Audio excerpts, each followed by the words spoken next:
Hello everyone, SSC CHSL 2019 previous year paper के solution की series में आज हम 12 अक्टूबर के सेकंड शिफ्ट के पेपर को डिस्कस करेंगे। ठीक है, तो पहला क्वेश्चन कि Mohan offers to sell his article at a discount of 20% and but he marks his article by increasing the price by 35%। देखो क्या कह रहा है कि मोहन ने अपने आर्टिकल को 20% डिस्काउंट पर बेचा। अगर 20% को हम फ्रैक्शन में कन्वर्ट करते हैं तो ये क्या आएगा 1/5। मतलब कि अगर आर्टिकल का मार्क प्राइस क्योंकि डिस्काउंट जो दिया जाता है वो किस पर दिया जाता है, अंकित मूल्य पर दिया जाता है, मार्क प्राइस पर दिया जाता है। तो अगर अंकित मूल्य 5 रुपए है तो उसने कितने का डिस्काउंट दिया होगा, 1 रुपए का डिस्काउंट दिया होगा। और 1 रुपए का डिस्काउंट देकर उसने कितने में बेचा होगा, 4 रुपए में बेचा होगा। तो हम इसे क्या लिख सकते हैं, अगर मार्क प्राइस 5 रुपए है तो सेलिंग प्राइस कितना हो गया, 4 रुपए हो गया। अब आगे वो क्या कह रहा है कि उसने अपने आर्टिकल को 35% इंक्रीज करके क्या किया, अंकित मूल्य मार्क किया। तो अगर 35% को हम किस में कन्वर्ट करें, फ्रैक्शन में कन्वर्ट करें तो ये कितना आएगा, 35/100, 5×7 = 35 और 5×20 = 100। मतलब कि अगर कॉस्ट प्राइस 20 रुपए था तो उसने उसे 7 रुपए अधिक में बेचा। 7 रुपए अधिक में बेचा नहीं, मार्क उसने कितना किया, 35% अधिक किया है। तो अगर एक्चुअल प्राइस 20 रुपए है तो उसने 7 रुपए अधिक मार्क किया है। तो अगर कॉस्ट प्राइस 20 रुपए है तो मार्क प्राइस उसने कितना लिखा है, 27 रुपए। अब ये एक ही ऑब्जेक्ट का, एक ही आर्टिकल के मार्क प्राइस है तो दोनों बराबर होंगे। तो इसे हम 27 से और इसे हम 5 से गुना कर देंगे बराबर करने के लिए। अगर हमने इसे 27 से मल्टीप्लाई किया है तो इसे भी हम 27 से मल्टीप्लाई करेंगे और इसे हम 5 से मल्टीप्लाई करेंगे। तो 20 × 5 कितना होगा, 100। और 27 × 4 कितना होगा, 7 चौक 28 और 4 दूनी 8 और 2 10, 108। तो मतलब अगर कॉस्ट प्राइस कितना है, 100 रुपए है, तो सेलिंग प्राइस कितना होगा, 108 रुपए। और हमसे पूछा क्या है कि उसका लाभ प्रतिशत क्या होगा, हमें लाभ बताना है, वो भी प्रतिशत में। तो यहाँ उसको कितने का लाभ हो रहा है, 8 रुपए का लाभ हो रहा है। कितने पर, 100 रुपए पर। क्योंकि जो प्रॉफिट निकाला जाएगा वो किस पर निकाला जाएगा, कॉस्ट प्राइस पर। तो यहाँ पर 100 रुपए का पर अगर 8 रुपए का प्रॉफिट है तो कितने परसेंट प्रॉफिट हुआ, ये 8% प्रॉफिट हुआ कि नहीं हुआ। तो ये अपना फर्स्ट ऑप्शन सही होगा। Next question. अब देखो जो नेक्स्ट क्वेश्चन है इसमें हमसे क्या पूछा है, रिमाइंडर पूछा है। और हमें पता है रिमाइंडर क्या हो सकता है, पॉजिटिव भी हो सकता है और नेगेटिव भी हो सकता है। कैसे कि सपोज हमने किसी नंबर 3 को 2 से डिवाइड किया। अगर 3 को 2 से डिवाइड 1 टाइम करते हैं तो हमारे पास रिमाइंडर क्या आएगा, 1। तो ये +1 आया। अगर सपोज, अच्छा इसका क्या मतलब है +1 का, कि 2 को हमने जब 1 टाइम मल्टीप्लाई किया तो 2 आया, लेकिन फिर भी हमारे पास अभी एक नंबर बच गया है। ठीक है, इसी तरह अगर हम 3 को 2 से डिवाइड करते हैं और इस बार हम 2 टाइम कर देते हैं तो ये 4 आएगा। मतलब इस बार हमने 2 को 2 टाइम मल्टीप्लाई किया तो 4 आया, इसलिए क्या कह सकते हैं कि ये नंबर क्या हो गया, एक अधिक हो गया। मतलब हमारे पास एक नंबर कम है अब बराबर होने के लिए। तो हमारे पास एक पॉजिटिव और एक नेगेटिव दो रिमाइंडर हो सकते हैं। इसी तरह जब हम इस क्वेश्चन को देखते हैं तो यहाँ पे क्या दिया हुआ है, 77 की पावर 77 प्लस 77 को हम 78 से डिवाइड कर रहे हैं, तो बताओ रिमाइंडर क्या होगा। देखो जब 77 को हम 78 से डिवाइड करेंगे तो रिमाइंडर दो आ सकते हैं, एक तो पॉजिटिव 77 ही आएगा और एक -1 आएगा। ठीक है, हम कैसे भी इसे समझ सकते हैं कि जो दोनों पॉजिटिव और नेगेटिव रिमाइंडर है ना, इन दोनों का सम हमेशा वो नंबर ही आएगा जिससे हम डिवाइड कर रहे हैं, मतलब डिवाइजर हमारे पास आएगा। ठीक है, तो यहाँ देखो 77 + 1 कितना होगा, 78 होगा और हम इसी से डिवाइड कर रहे हैं। ठीक है, तो यहाँ हमारे पास रिमाइंडर आया +77। अब हम इसको देखते हैं कि अगर हम इसे डिवाइड करते हैं तो क्या आएगा। तो देखो 77 की पावर को 77 से अगर मल्टीप्लाई किया और डिवाइड कर रहे हैं 78 से, तो देखो 77 हमारे पास रिमाइंडर आ सकता था और एक -1 आ सकता था। अब देखो 77 अगर हम रिमाइंडर लेते हैं तो पावर 77 करना हमारे लिए क्या हो जाएगा, थोड़ा कॉम्प्लिकेटेड हो जाएगा। तो इसलिए हम क्या करते हैं, नेगेटिव रिमाइंडर को लेते हैं कि 77 को जब हमने 78 से डिवाइड किया तो -1 रिमाइंडर आया और उस रिमाइंडर की पावर कितनी होगी, 77 होगी। अब हमें ये भी पता है कि नेगेटिव नंबर की पावर अगर ओड नंबर हो तो जो रिजल्ट आएगा वो भी नेगेटिव होगा। तो इसलिए 1 की पावर कुछ भी हो तो वो 1 ही होगा, क्योंकि नेगेटिव नंबर की पावर ओड है, इसलिए हमारे पास क्या आएगा, नेगेटिव 1 आएगा, मतलब माइनस का 1 आया। तो देखो यहाँ माइनस का 1 था, प्लस इस 77 को हमने 78 से डिवाइड किया था, तो रिमाइंडर क्या आया था, 77। तो यहाँ प्लस का 77 किया, तो ये कितना आ गया, 76 आ गया। अगर यहाँ हम प्लस 77 ना लेकर माइनस का 1 लेते तो यहाँ माइनस का 1 आता, और हम इधर क्या लिखते, माइनस का 1 लिखते, तो ये हमारे पास फाइनल रिमाइंडर क्या आता, माइनस का 2। लेकिन जब भी हम रिजल्ट लिखते हैं तो कभी भी रिमाइंडर को नेगेटिव में नहीं छोड़ते हैं, तो इसलिए हम क्या करेंगे, 78 से सब्ट्रैक्ट कर देंगे 72 को, 78 से सब्ट्रैक्ट कर देंगे 2 को, तो हमारे पास रिजल्ट कितना आएगा, फिर 76 आया। ठीक है, तो हमारे पास आंसर क्या होगा, 76 रिमाइंडर आएगा, जो कि फर्स्ट ऑप्शन ठीक है। नेक्स्ट क्वेश्चन पे हम चलते हैं। देखो यहाँ हमें क्या दिया है कि प्रतिदिन 8 घंटे कार्य करने वाले 30 पुरुष तथा एक तालाब को 16 दिनों में खोद सकते हैं। 32 पुरुषों की उसी तालाब को 20 दिनों में खोदने के लिए प्रतिदिन कितने घंटे कार्य करना होगा। तो देखो यहाँ पे क्या है कि 30 पुरुष अगर 16 दिन 8 घंटे प्रतिदिन काम करें तो वो एक तालाब को खोद देते हैं। लेकिन अब हमारे पास जो पुरुष हैं वो 30 से बढ़ाकर कितने कर दिए हैं, 32 कर दिए हैं, और अब वो 16 दिनों की बजाय 32 दिन काम करते हैं। तो पहले वो कितना काम कर रहे थे, देखो 30 लोग 16 दिन काम कर रहे थे और हर एक दिन वो 8 घंटे काम कर रहे थे। तो हम इसको इस तरह से लिख सकते हैं, तो ये हमारे पास क्या हो जाएगा, टोटल वर्क हो जाएगा। लेकिन अब जो हमारे पास जो लोग काम कर रहे हैं ना, वो 32 लोग हैं, लेकिन वो अब 20 दिन काम को करते हैं। तो बताओ कि वो कितने दिन, एक दिन में कितने घंटे के लिए वो काम करते हैं, तो हम h घंटा मान लेते हैं। ठीक है, तो 0 से 0 कैंसिल, और 16 दूनी 32 और 2 दूनी 4, 4 दूनी 8, तो ये 3 इंटू 2 कितना आया, 6 घंटे। ठीक है, तो यहां से हम आंसर लिख सकते हैं कि वो हर दिन कितना काम कर रहे होंगे, 6 घंटे के लिए काम कर रहे होंगे। और हमने लास्ट वीडियो में एक फॉर्मूला भी देखा था, m1d1 into h1 divide by work 1 is equal to m2d2h2 upon w2। ये w1 और w2 क्या होता है कि अगर यहाँ पर दिया होता कि वो 2 तालाब को खोदते हैं, ठीक है, तो हमारे पास अब वर्क जो है वो डबल हो जाता। ठीक है, लेकिन यहाँ पे काम सेम ही कर रहे हैं, तो यहाँ दोनों की वैल्यू हमने कितनी ली, 1 ली। ठीक है, मैन पहले कितने थे, पहली कंडीशन में 30 लोग थे, काम कितने दिनों के लिए कर रहे थे, 16 दिनों के लिए कर रहे थे, और कितने घंटे कर रहे थे, 8 घंटे कर रहे थे। और बाद में हमारे पास 30 लोगों से बढ़कर 32 लोग हो गए और दिन हमारे पास 20 हो गए, तो हमें टाइम बताना था। ठीक है, तो इसे भी सोल्व करेंगे तो हमारे पास कितना आएगा, 6 आवर पर डे। ठीक है, जो कि थर्ड ऑप्शन है। हम नेक्स्ट क्वेश्चन पे चलते हैं। तो देखो ये सेम क्वेश्चन हमारे पास आ गया है कोड इंटरसेक्टिंग का। ठीक है, और वो पी पॉइंट पर इंटरसेक्ट कर रही है। क्या है, in the given figure O is the centre of the circle, कि किसी सर्किल में एक ओ कोई सेंटर है, सपोज यहाँ पर कोई एक ओ सेंटर है।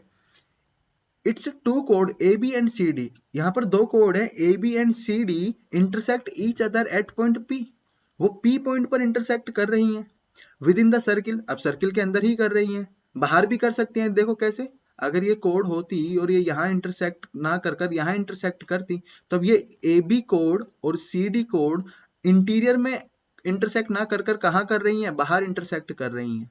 ठीक है, लेकिन फिलहाल हमारे पास इंटीरियर है, तो हम इसी पर रहने देते हैं। A B is equal to 15 centimetre, कि ए बी की वैल्यू क्या है, 15 सेंटीमीटर है। ये टोटल जो ए बी है इसकी लेंथ कितनी है, 15 है। And P B is equal to 9 centimetre, और ये पी बी की वैल्यू 9 सेंटीमीटर है। तो देखो ए बी अगर टोटल 15 सेंटीमीटर है और पी बी 9 सेंटीमीटर है, तो ये कितनी होगी, 6 सेंटीमीटर होगी कि नहीं। और C P is equal to 3 centimetre, तो देखो सीपी की लेंथ जो है वो 3 सेंटीमीटर है। और हमें फाइंड क्या करना है, लेंथ ऑफ पीडी। हमें पीडी बताना है कितना होगा। हमें पता है कि जब भी 2 कोड इंटरसेक्ट करती हैं तो AP into PB is equal होगा पीसी इंटू पीडी, या फिर सीपी इंटू पीडी, एक ही बात है। तो एपी की भी लेंथ हमें पता है 9, पीबी की लेंथ हमें पता है नहीं 6, और पीबी की लेंथ कितना है 9, इक्वल टू सीपी की लेंथ कितना है 3, और पीडी की लेंथ कितना है x। तो 3 3 जा 9 और 6 3 जा 18, तो x की लेंथ हमारे पास क्या आ गई, मतलब पीडी की जो लेंथ होगी वो 18 सेंटीमीटर होगी, जो कि फर्स्ट ऑप्शन है। नेक्स्ट क्वेश्चन पे हम आते हैं। क्या है, in the given figure L is the centre of the circle, कि किसी सर्किल में एक L पॉइंट क्या है, सेंटर है। And ML is the perpendicular, ML क्या है, लंब है LN पर। यदि त्रिभुज MLN का क्षेत्रफल 36 है, अब देखो ये जो MLN त्रिभुज है इसका जो क्षेत्रफल है वो कितना है,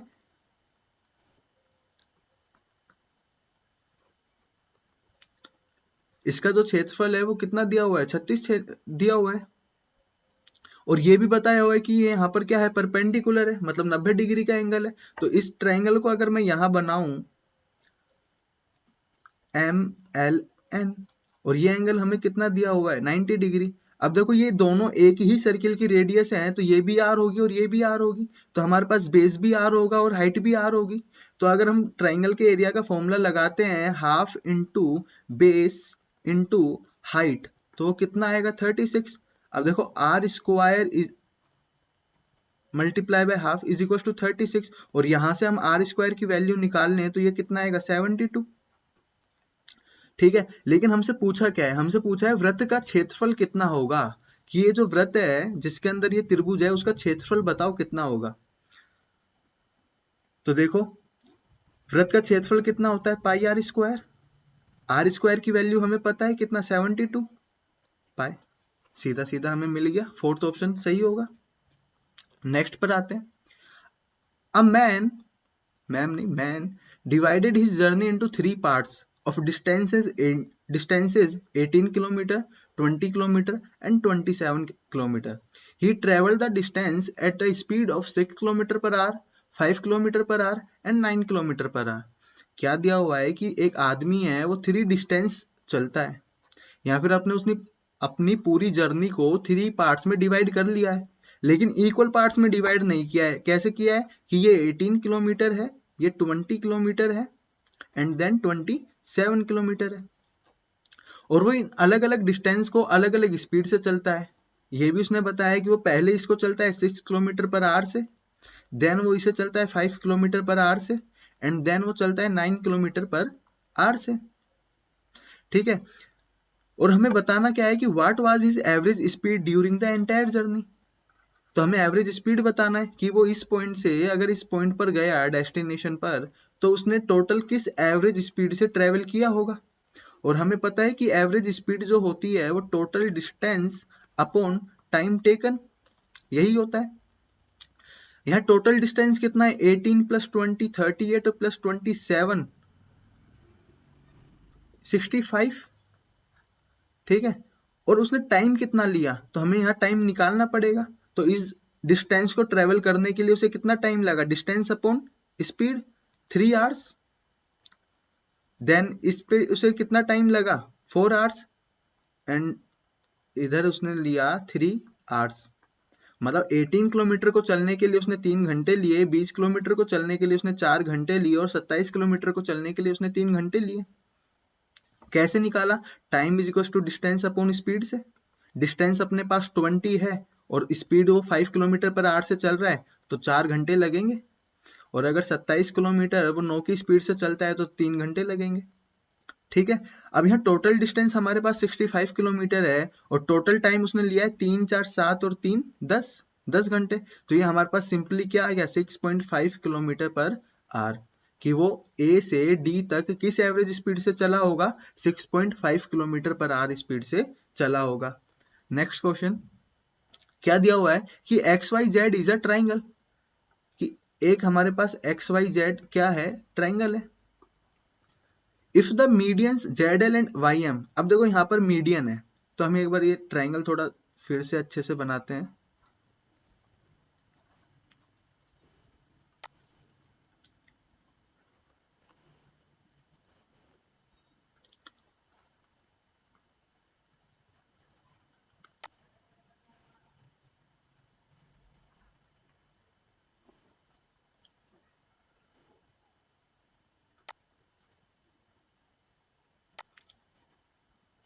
देखो क्या है कि X Y Z is a triangle, तो हमने एक्स वाई जेड एक ट्राइंगल बनाया।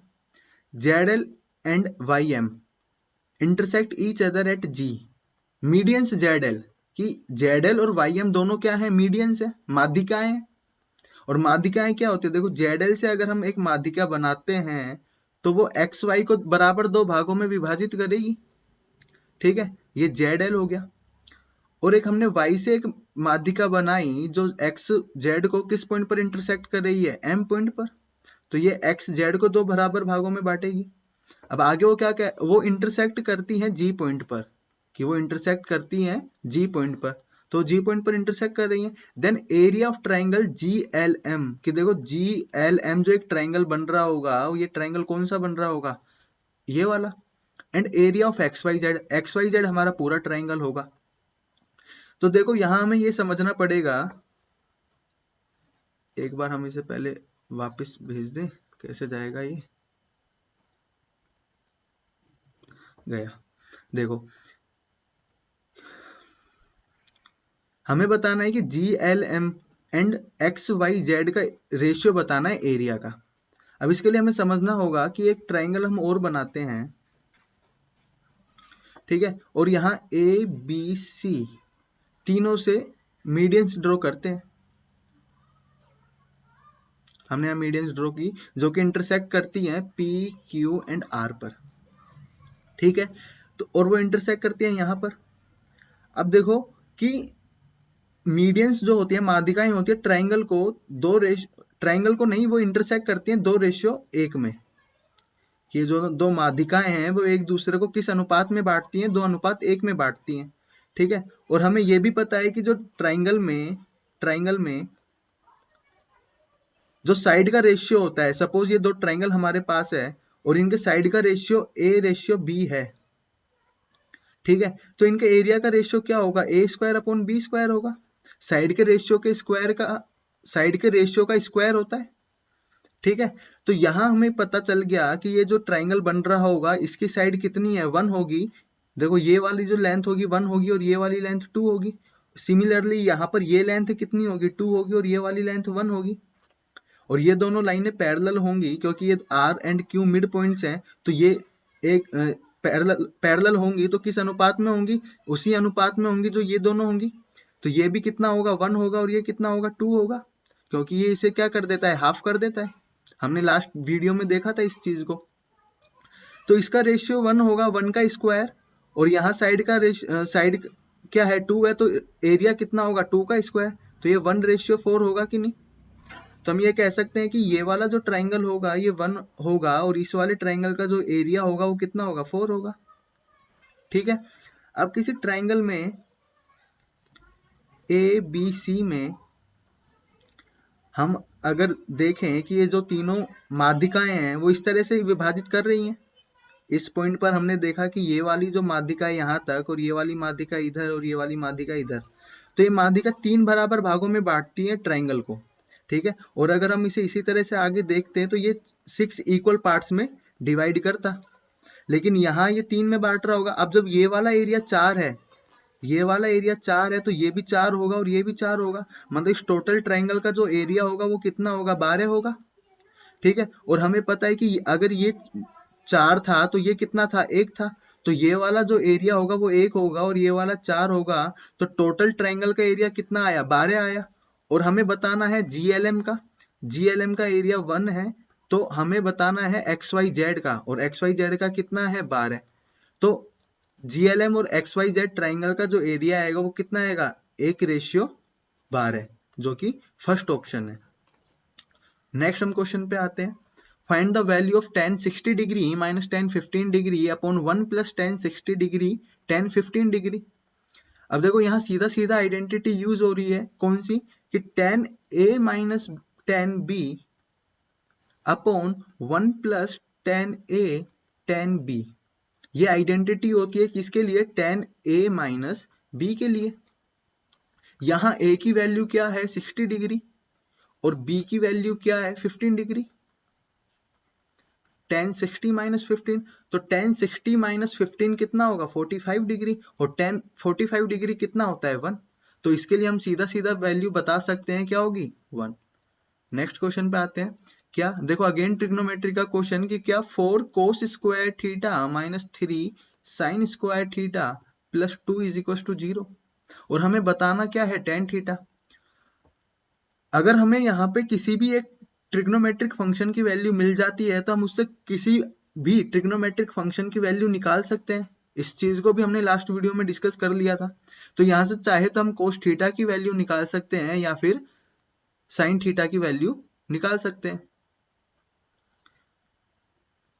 तो यहां से हम साइन स्क्वायर थीटा की वैल्यू रख देते हैं क्योंकि cos square theta plus sine square theta is equal to 1 होता है। तो साइन स्क्वायर थीटा की वैल्यू हम पुट करेंगे तो 1 माइनस कोस स्क्वायर थीटा, ये हम यहाँ रखते हैं। तो 4 cos square theta minus 3 1 minus cos square theta plus 2 is equal to 0। 4 cos square theta minus 3 minus minus plus 3 cos square theta plus 2 is equal to 0। Minus 3 plus 2 minus का 1 आएगा और इसे इक्वल टू के उस तरफ transfer करेंगे तो ये प्लस का 1 हो जाएगा। और ये 4 cos square theta plus 3 sine square theta 7 cos square theta, और ये cos square theta is equal to 1/7 होगा और स्क्वायर हटाएंगे तो यहाँ अंडर रूट आएगा, ये प्लस माइनस 1/√7 आएगा। ठीक है, लेकिन हमें यहाँ क्या दिया हुआ है कि जो थीटा वैल्यू है ना वो 0 से 90 डिग्री के बीच में है, और हमें ये पता है कि 0 से 90 डिग्री के लिए ऑल ट्रिग्नोमेट्रिक फंक्शंस क्या देते हैं, पॉजिटिव वैल्यू देते हैं। तो यहाँ ये नेगेटिव वैल्यू तो हो ही नहीं सकती है। तो यहाँ कोस थीटा की वैल्यू हमारे पास आती है प्लस 1/√7, और इससे हम टेन थीटा की वैल्यू इजीली निकाल सकते हैं। कैसे, ये होगा बेस अपॉन हाइपोटेनियस। किसी राइट एंगल ट्राइंगल के लिए जिसका एंगल थीटा है उसके लिए ये क्या होगा, परपेंडिकुलर, ये होगा बेस और ये होगा हाइपोटेनियस। बेस की वैल्यू यहाँ क्या है 1 और हाइपोटेनियस की वैल्यू क्या है +√7। हमें परपेंडिकुलर की वैल्यू चाहिए क्योंकि टेन थीटा क्या होता है, परपेंडिकुलर अपॉन बेस। तो यहां से पाइथागोरस थ्योरम अप्लाई करते हैं तो 1 square plus P square is equal to √7 का स्क्वायर। ये क्या आएगा 1 plus P square is equal to 7 और P square is equal to 6 और p is equal to plus minus √6। Again कि हमारे पास जो लेंथ है वो नेगेटिव हो ही नहीं सकती क्योंकि यहाँ p क्या बता रहा है, लेंथ को दिखा रहा है। तो p की वैल्यू नेगेटिव नहीं हो सकती, इसलिए p क्या आएगा पॉजिटिव √6। और हमें टेन थीटा की वैल्यू चाहिए तो tan theta is equal to क्या होगा, परपेंडिकुलर अपॉन बेस। और परपेंडिकुलर की वैल्यू हमारे पास √6 आई है और बेस कितना है 1। ठीक है, तो ये टेन थीटा कितना हो गया √6। तो हमारे पास आंसर कौन सा होगा, थर्ड ऑप्शन करेक्ट होगा। अगले क्वेश्चन पे चलते हैं और ये कलर थोड़ा चेंज कर लेते हैं पेन का। देखो 3600 रुपए is divided between Seema, Komal and Rita. कि देखो 3 लोग हैं, सीमा, कोमल एंड रीता। इनके बीच में 3600 रुपए को क्या किया जाता है, बांटा जाता है। और इस तरह से बांटा जाता है कि सीमा और कोमल को किस रेशियो में पैसे मिलते हैं। अगर सीमा को 1.5 रुपया मिलता है तो कोमल को 2 रुपए मिल रहे हैं, और कोमल को अगर 2 रुपए मिल रहे हैं तो रीता को 2.5 रुपए मिलेंगे। क्लियर है यहां तक। अब देखो कोमल को जो रुपए धनराशि मिल रही है वो दोनों में बराबर है, तो हमें इन्हें बराबर करने की जरूरत है ही नहीं। तो ये सीमा को अगर 1.5 रुपया मिला तो कोमल को 2 रुपए मिले और कोमल रीता को 2.5 रुपए मिले।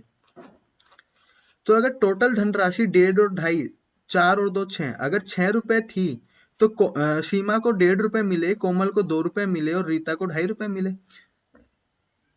लेकिन टोटल धनराशि हमारे पास कितनी है, 3600 रुपए।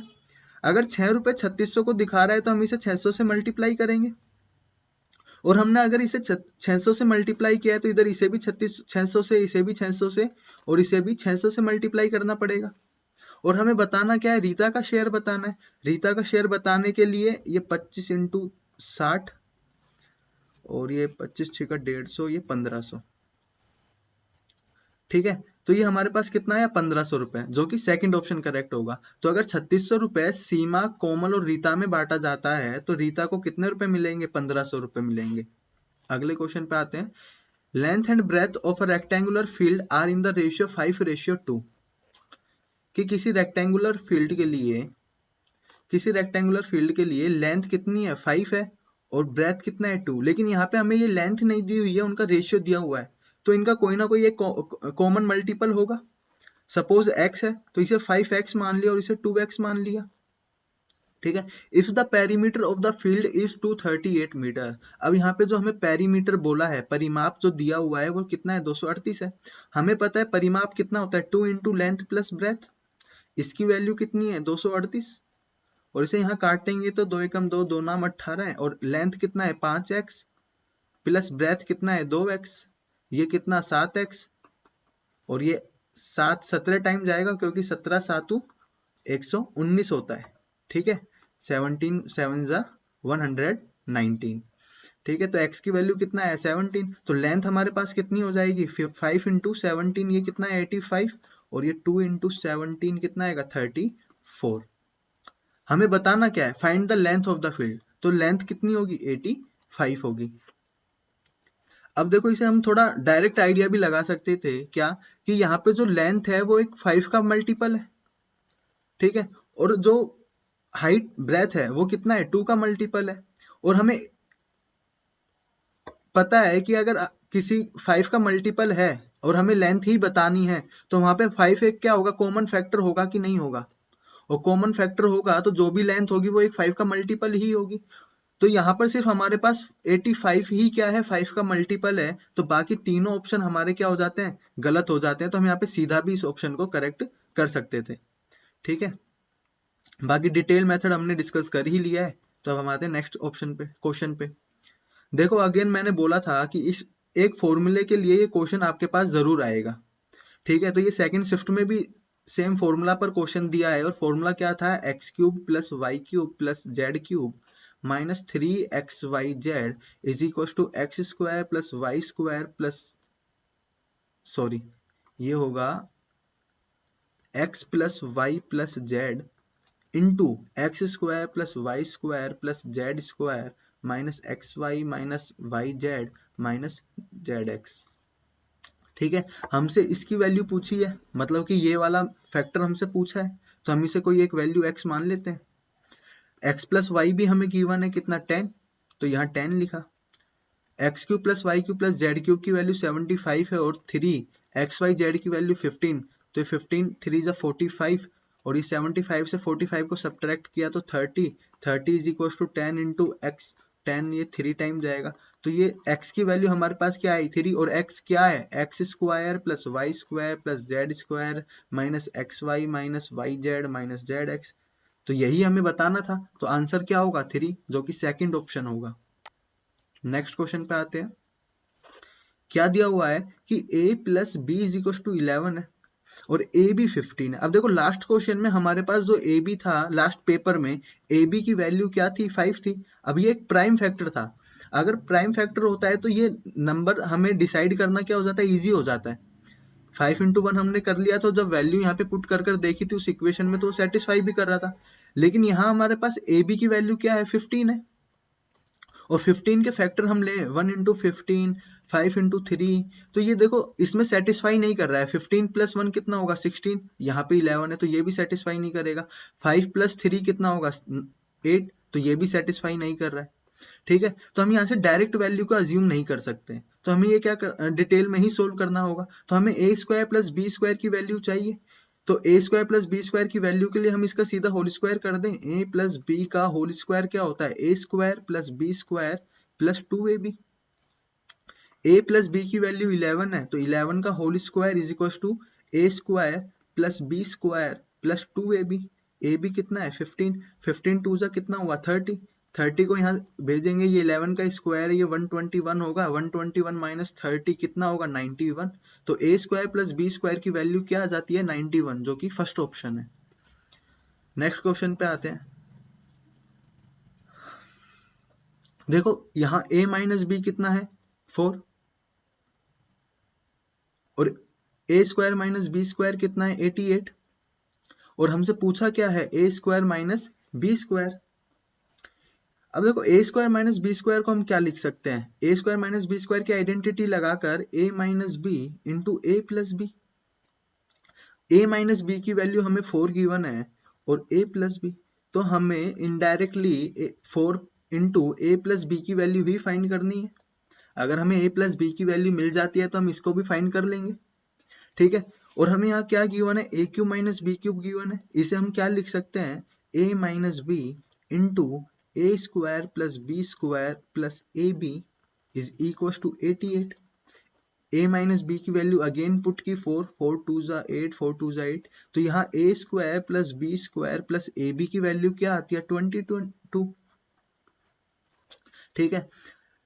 अब देखो यहाँ हमें a square minus B square चाहिए था, तो यहाँ तो कुछ ऐसा नहीं मिल रहा है देखने को, तो यहाँ हमारे पास ये भी नहीं पता है और ये भी नहीं पता है। तो अगर हम चाहें तो यहाँ पे ए स्क्वायर प्लस बी स्क्वायर की वैल्यू पुट कर सकते हैं। कैसे, अगर मैं यहाँ स्क्वायर कर दूं a माइनस बी का whole square is equal to 4 का स्क्वायर, तो a square plus B square minus 2ab is equal to 16 होगा।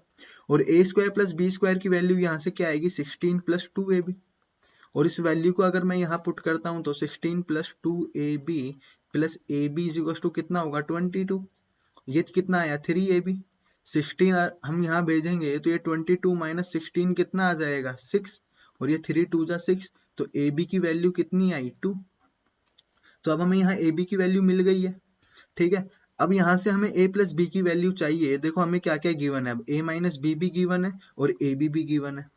तो यहाँ से हम सिंपली a प्लस बी की वैल्यू निकाल सकते हैं कि नहीं। देखो a प्लस बी का होल स्क्वायर जो है ना, a माइनस बी के होल स्क्वायर से कितना बड़ा होता है, 4ab बड़ा होता है। कैसे, देखो a प्लस बी का whole square is equal to A square plus B square plus 2ab। a minus B का whole square A square plus B square minus 2ab। a plus B का whole square तो 2ab ज्यादा है और a minus B का whole square 2ab कम है। तो अब इन दोनों का अगर हम डिफरेंस निकालें तो ये तो कैंसिल आउट हो जाएगा, लेकिन 2ab और माइनस 2ab का जो डिफरेंस आएगा वो कितना आएगा, 4ab। तो हम कह सकते हैं कि a प्लस बी का whole square a minus B के होल स्क्वायर से कितना अधिक होता है, 4ab अधिक होता है। तो a प्लस बी का whole square is equal to a minus B की वैल्यू 4 रखी, इसका होल स्क्वायर प्लस 4ab की वैल्यू कितना है, 2। ये 4 4 जा 16 और 4 2 जा 8 कितना आएगा, 24।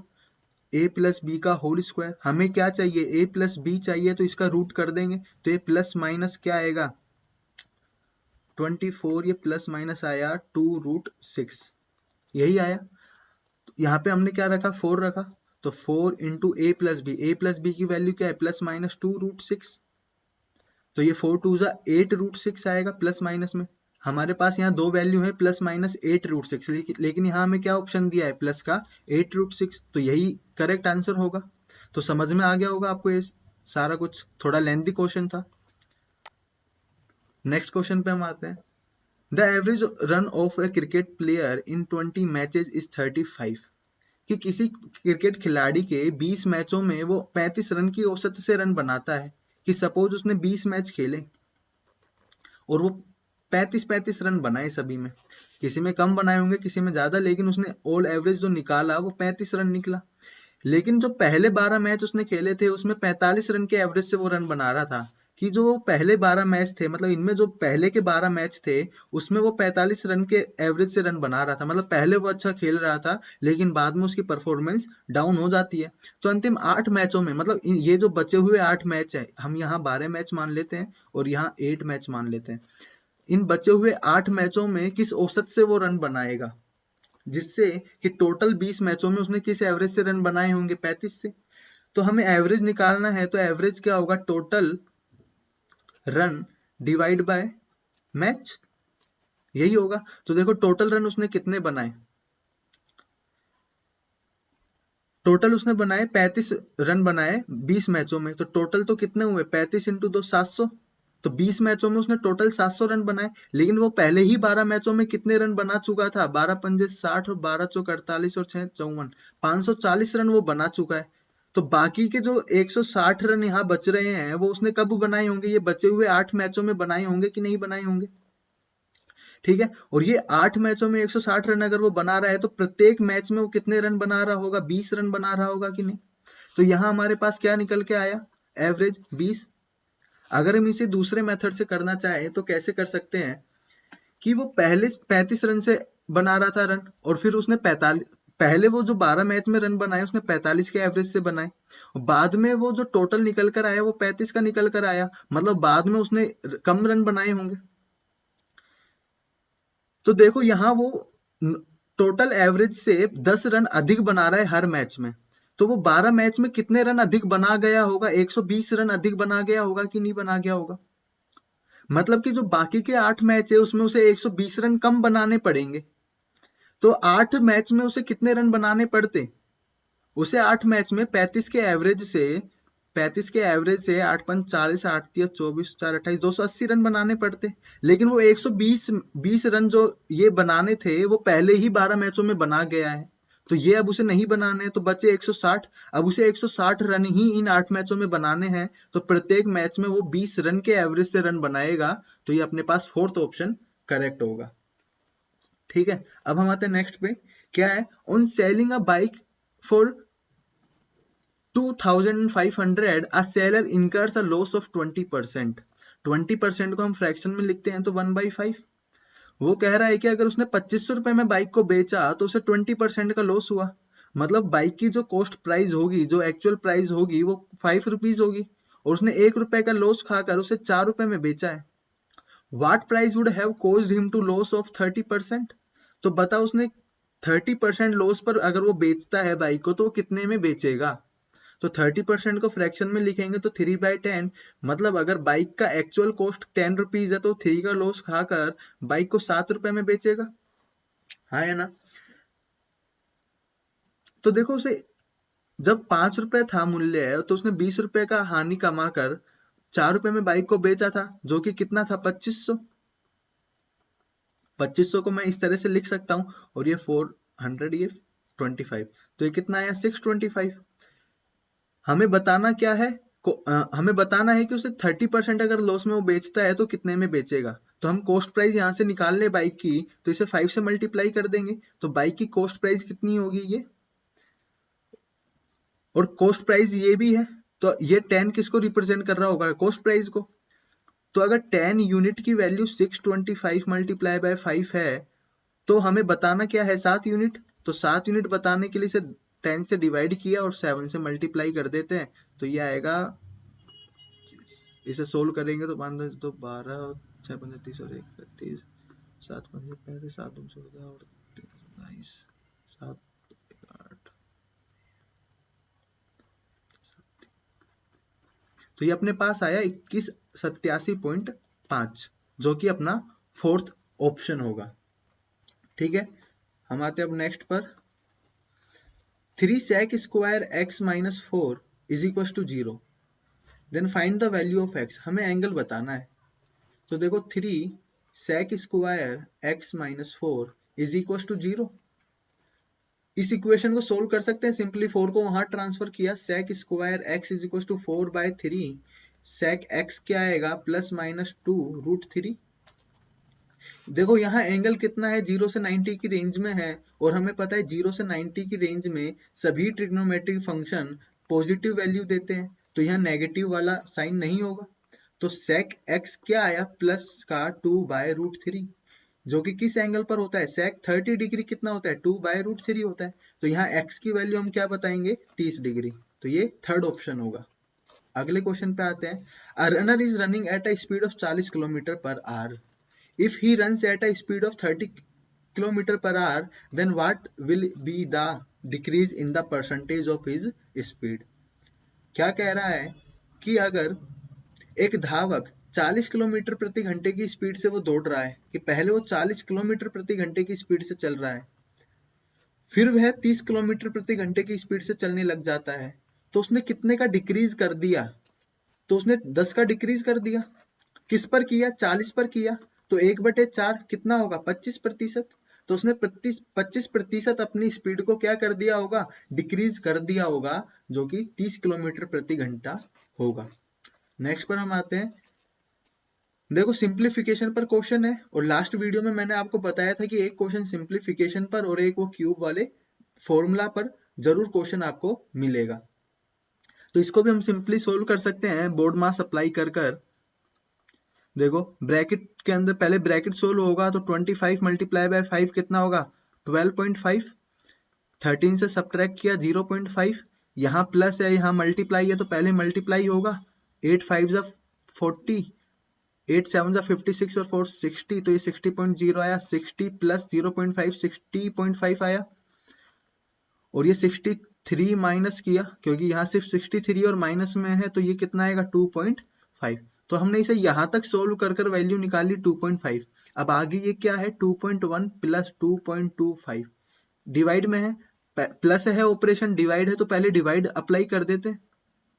तो एक पॉइंट से एक हटा और ये दूसरा हटाने के लिए यहाँ 0 आ गया, तो ये 25 टेंजा होगा और ये 25 9 टाइम जाएगा तो ये 9/10 आया, इसे हम 0.9 लिख सकते हैं। और यहाँ 2.1 है प्लस में, 2.1 प्लस 0.9 3.0, जो कि थर्ड ऑप्शन सही होगा। Next question, in how many years, मतलब यहाँ पे टाइम पूछा है, will the simple interest on a sum of money, किसी सम पर, और सिंपल इंटरेस्ट पर क्वेश्चन है, money be equal to the principal at the rate of 12.5%।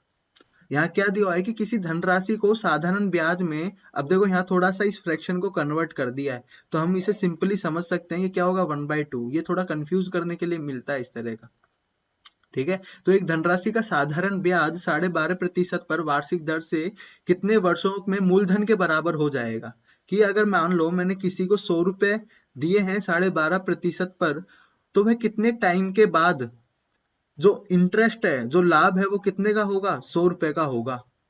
मतलब वो मुझे उस टाइम के बाद कितने रुपए देगा, 100 तो वो इंटरेस्ट देगा और 100 वो जो मैंने पैसे दिए हैं, तो टोटल मुझे 200 रुपए देगा, ठीक है। तो देखो हमें पता है कि सिंपल इंटरेस्ट निकालने के लिए मूलधन into rate percent into time करते हैं तो वो मूलधन इंटरेस्ट आता है, और यहाँ इंटरेस्ट किसके इक्वल है, मूलधन के बराबर है, प्रिंसिपल के इक्वल है। तो यहाँ देखो प्रिंसिपल से प्रिंसिपल कैंसिल किया और रेट कितना है 12.5%, तो 12.5 लिखा इंटू टी और अपॉन में 100 इज इक्वल टू 1, पी से पी कैंसिल आउट किया तो यहाँ पे 1 बचेगा, तो t इज इक्वल टू कितना आएगा 100/12.5, और यहाँ ये गया तो 25 पंजे 125 और 25 चौके 100, ये 5 8 40, मतलब 8 सालों में मूलधन जो इंटरेस्ट है वो मूलधन के बराबर हो जाएगा।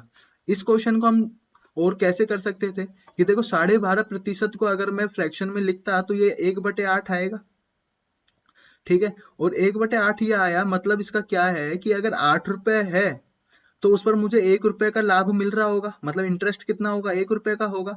तो अगर 8 रुपए मैंने किसी को दिया तो वो मुझे 1 रुपए का इंटरेस्ट देता है, तो मुझे ये जो इंटरेस्ट है वो मूलधन के बराबर करना है, तो इसे 8 से मल्टीप्लाई करना होगा, ठीक है। तो मुझे वो कितने सालों के बाद पैसा दे, मतलब कितने, यहाँ पे मनी मंथली है कि इक्वल है, ये वार्षिक है, तो वो कितने सालों के बाद मुझे पैसा देगा। तो एक साल में अगर 1 रुपए का इंटरेस्ट है तो साधारण ब्याज में वो 8 साल में जाकर 8 रुपए का इंटरेस्ट देगा, ठीक है। तो यहाँ से हम डायरेक्ट आंसर निकाल सकते थे 8 ईयर्स, तो यहाँ पे फर्स्ट ऑप्शन करेक्ट होगा।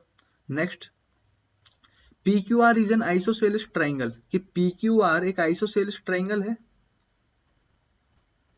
जिसमें दो साइड इक्वल होंगी, आइसोसेलेस ट्राइंगल, या फिर समद्विभाजक त्रिभुज, such that PQ is equal to QR, जिसमें PQ QR के इक्वल है, PR के नहीं QR के इक्वल है, और दोनों ही 10-10 सेंटीमीटर है, एंड PQR इज 90 डिग्री। अब देखो PQR, तो हम ये दूसरा ट्राइंगल बना लेते हैं, एक राइट एंगल ट्राइंगल, कि PQR एक ट्राइंगल है जिसमें PQ इक्वल है QR के, और दोनों की लेंथ हमें गिवन है 10-10 सेंटीमीटर, और ये Q एंगल कितना है 90 डिग्री है। तो what is the length of the perpendicular, हमें लंब की दूरी बतानी है, ड्रॉन फ्रॉम द Q, किस पॉइंट से बनाया गया है, Q पॉइंट से, किस लाइन पर डाला गया है PR पर, तो इस लाइन पर इस पॉइंट से कोई लंब डाला, ये सपोज S पॉइंट है, तो हमें QS की लेंथ बतानी है, क्या होगी, सिंपली क्या होगा, किसी राइट एंगल ट्राइंगल के लिए परपेंडिकुलर बेस, और अगर ये हाइपोटेनियस है तो इस लंब की दूरी सपोज x है, तो हम x को क्या बताएंगे, P into B upon H, clear है। तो यहाँ देखो P की वैल्यू 10 है, B की वैल्यू भी 10 है, और H की वैल्यू क्या निकल कर आएगी 10√2, पाइथागोरस अप्लाई करेंगे तो यहाँ 10√2 लिखा, तो ये 10 से 10 कैंसिल आउट हुआ, और इसे क्या लिख सकते हैं 5 इंटू 2 लिख सकते हैं, तो 1√2 से 2 कैंसिल होगा तो 1√2 बच जाएगा, तो 5 इंटू √2, ठीक है। ये हमारा करेक्ट आंसर होगा जो कि फर्स्ट ऑप्शन है। तो यहाँ हमने आज अगेन 21 क्वेश्चन किए, बाकी के 4 क्वेश्चन हमारे स्टैटिस्टिक्स पर हैं, जो कि हम एक साथ सेपरेट वीडियो में करेंगे, ठीक है।